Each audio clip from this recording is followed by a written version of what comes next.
사랑하는 행복한 교회 성도 여러분, 이 영상을 보시는 하나님 나라의 귀한 자녀 여러분, 오늘은 2023년 1월 21일 토요일입니다.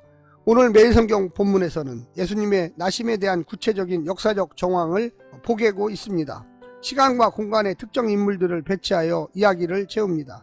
동방에서 온 박사들, 점술가들이 한 별을 쫓아 예루살렘에 다다릅니다. 그 별이 유대인의 왕의 출생을 알리는 것임을 깨닫고 그에게 경배하기 위해서였습니다. 그들의 갑작스러운 방문이 예루살렘을 발칵 뒤집어 놓았습니다. 그들은 헤롯의 말대로 베들레헴에 가서 아기 예수님을 만나 경배하고 급히 다른 길을 통하여 고향 땅으로 되돌아갑니다.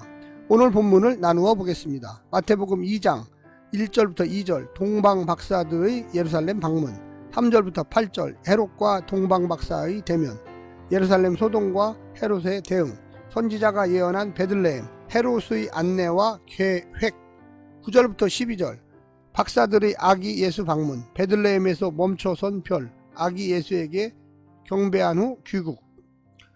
오늘 본문 마태복음 2장 1절부터 12절 말씀을 듣고 다시 오겠습니다.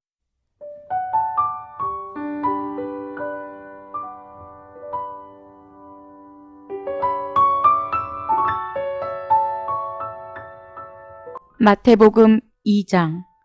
헤롯 왕 때에 예수께서 유대 베들레헴에서 나심에 동방으로부터 박사들이 예루살렘에 이르러 말하되 유대인의 왕으로 나시니가 어디 계시냐? 우리가 동방에서 그의 별을 보고 그에게 경배하러 왔노라 하니 헤롯 왕과 온 예루살렘이 듣고 소동한지라. 왕이 모든 대제사장과 백성의 서기관들을 모아 그리스도가 어디서 나겠느냐 물으니 이르되 유대 베들레헴이오니 이는 선지자로 이렇게 기록된 바 또 유대 땅 베들레헴아 너는 유대 고을 중에서 가장 작지 아니하도다. 내게서 한 다스리는 자가 나와서 내 백성 이스라엘의 목자가 되리라 하였음이니이다. 이에 헤롯이 가만히 박사들을 불러 별이 나타난 때를 자세히 묻고 베들레헴으로 보내며 이르되 가서 아기에 대하여 자세히 알아보고 찾거든 내게 고하여 나도 가서 그에게 경배하게 하라. 박사들이 왕의 말을 듣고 갈새 동방에서 보던 그 별이 문득 앞서 인도하여 가다가 아기 있는 곳 위에 머물러 서 있는지라. 그들이 별을 보고 매우 크게 기뻐하고 기뻐하더라. 집에 들어가 아기와 그의 어머니 마리아가 함께 있는 것을 보고 엎드려 아기께 경배하고 보배합을 열어 황금과 유향과 몰약을 예물로 드리니라. 그들은 꿈에 헤롯에게로 돌아가지 말라 지시하심을 받아 다른 길로 고국에 돌아가니라.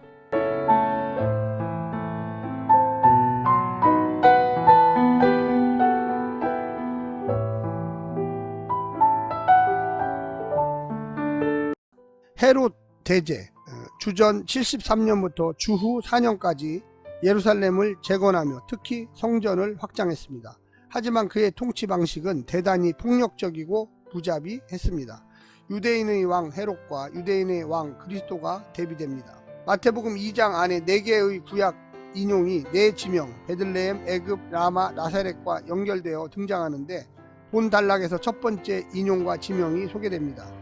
전체의 신비로운 현상은 고대 그리스 영웅 탄생 설화의 단골 주제가 되었습니다. 특히 이방인들은 별이 자신들의 미래를 결정한다고 믿었습니다.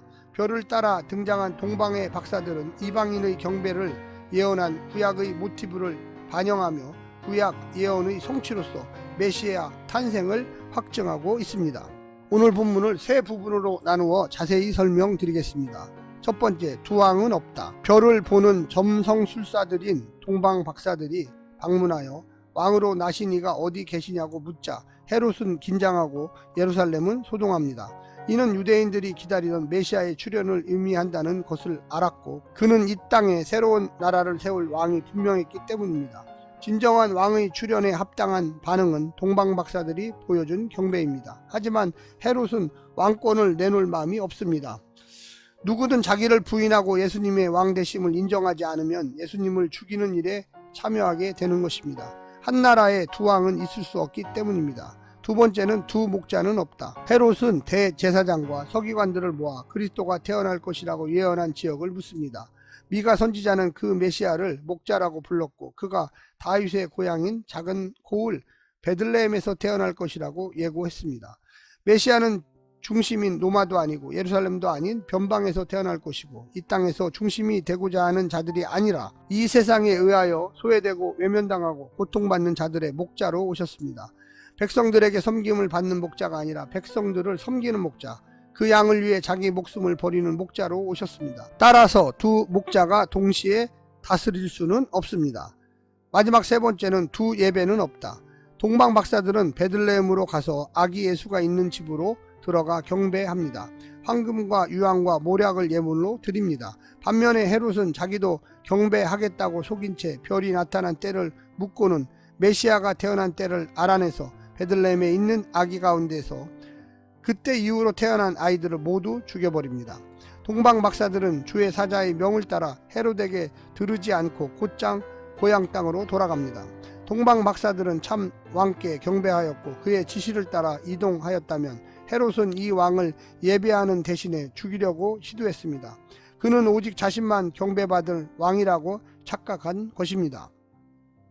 사랑하는 성도 여러분, 오늘 하루도 말씀을 듣고 힘을 내시고 오직 유일한 메시아 야훼 하나님이 보낸 유일한 아들 예수님을 따라 승리하시기를 간절히 부탁드립니다.